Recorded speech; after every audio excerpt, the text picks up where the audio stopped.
सरवन यादव, आप देख रहे हैं न्यूज़ शॉट। आज हम बात करेंगे बिहार में हो रहे निकाय चुनाव को लेकर। तो हम डायरेक्ट बात करेंगे अर्जुन सिंह के साथ, जो राजनीतिक विशेषज्ञ रूप में जाने जाते हैं और राजनीति को लेकर काफ़ी अच्छा नॉलेज रखते हैं। तो सबसे पहले सर, बिहार में हो रहे निकाय चुनाव को लेकर कुछ बताना चाहेंगे, क्या यह चुनाव होगा? धन्यवाद सरवन जी। ये बड़े खुशी की बात है कि सरकार ने 2 दिन पहले ये निर्णय लिया है कि बिहार में निकाय की चुनाव होंगे, जैसे पिछले पैटर्न पर हो रहे थे उसी तरह से।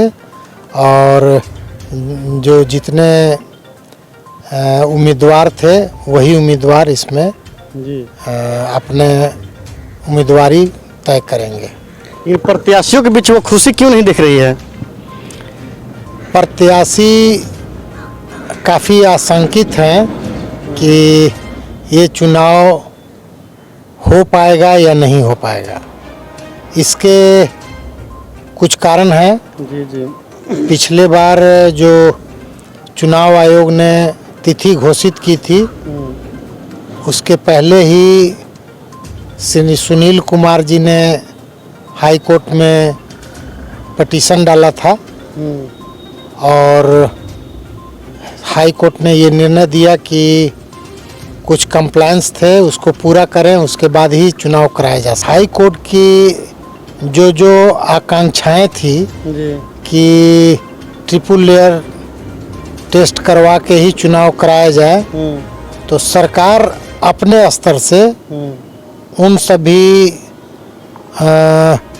जो ज़रूरतें हैं उसको पूरा करके ही चुनाव आयोग को दिया था और चुनाव आयोग ने उसका तिथि दोबारा निर्धारित कर दिया। अब बात है कि ये पक्ष में आएगा या पुनः चुनाव टल जाएगा, ये तो हाई कोर्ट ही जान रहा है। लेकिन कुछ बिंदु हैं जिस पर पुनः सुनील कुमार कोर्ट का दरवाज़ा खटखटाए हैं, जैसे कि जो अति पिछड़ा आयोग था उसके द्वारा सर्वेक्षण करवा के और उसकी रिपोर्ट जमा हुई थी, जिसको वो अति पिछड़ा आयोग को जो उचित पार्टी है जो होना चाहिए उसको ये नहीं मानते हैं। उनका कहना है कि वो कोर्ट का अवमानना है। तो कोर्ट उसे किस रूप में देखती है, सरकारी वकील उसको कैसे अपनी बात को रखते हैं, इस पर डिपेंड करता क्या निर्णय आएगा। क्या इससे पहले इसी तरह के घटना और भी स्टेट में हो चुके हैं? इसी तरह का घटना 2 स्टेट में हुआ है जी। लेकिन उसमें ये अलग से उन लोगों ने आयोग का गठन किया था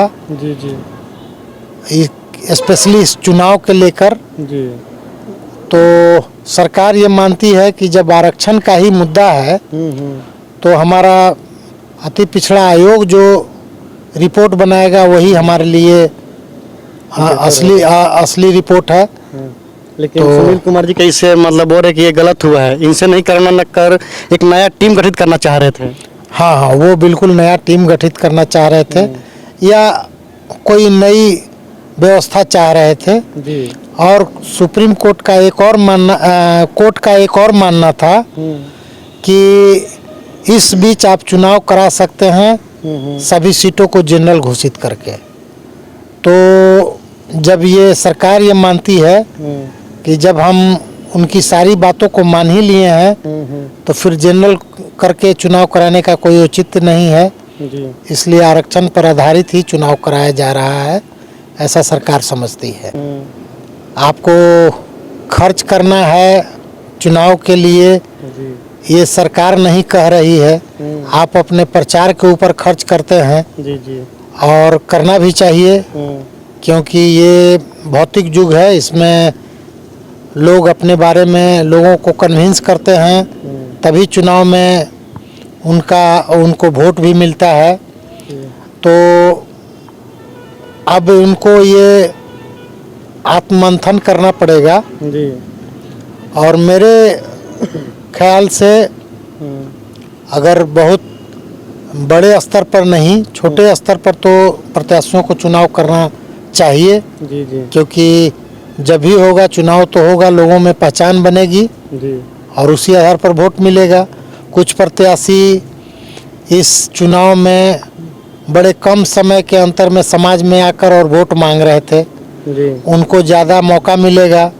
कुछ प्रत्याशी बहुत दिनों से समाज में लगे हुए हैं, तो उनको खर्च भी ज़्यादा पड़ रहा है, वो दुखित हो रहे हैं कि खर्च ज़्यादा पड़ रहा है। लेकिन मेरी सलाह है कि छोटे स्तर पर चुनाव को जारी रखें, प्रचार को जारी रखें और चुनाव तो होगा ही। अब ये नियत तिथि पर हो, आगे हो, या जैसा जो कहा जा रहा है कि जो डेट 2 चरणों में घोषित है उसी चरण पे हो, तो इसलिए प्रचार तो करना चाहिए। अब छोटे स्तर बड़े स्तर अपना सिलेक्शन करना होगा। चलिए, बहुत बहुत धन्यवाद सर।